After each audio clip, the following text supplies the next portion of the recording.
اعمل حسابك ان الدنيا مش دايما حلوة، وانك هتقع كتير فيها. فهيجيلك وقت هتبقى فيه في أسوأ حالاتك، هتخطط كويس أوي للي جاي، فهتجيلك ظروف تخسر كل اللي انت رتبت له وخططت له، فهتخسر كتير.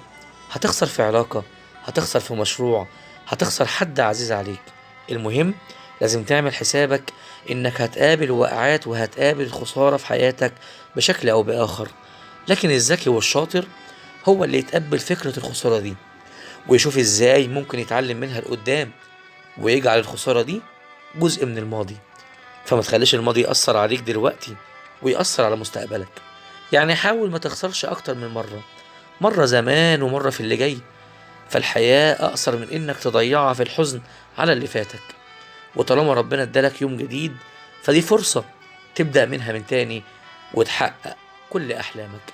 وطول ما أنت بتتنفس يبقى حلمك لسه ما انتهاش، وإن اللي فاتك ما كانش من نصيبك، علشان لو كان من نصيبك كان زمانه معاك دلوقتي.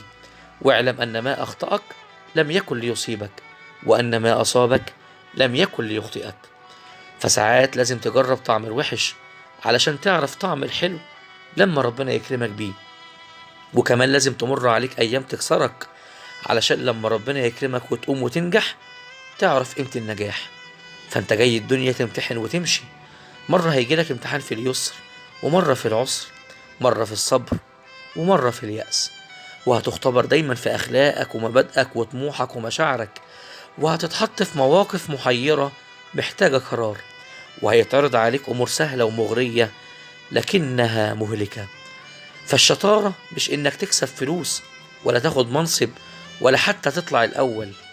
الشاطر بس هو اللي هينجح في الامتحان اللي بجد. فلو عاوز تغش وتنجح بجد، ركز هنا معايا في كلام ربنا ده.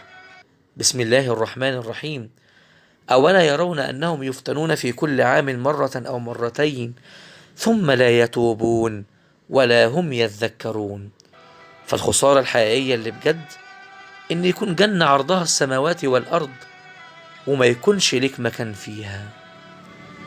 كن جميلا.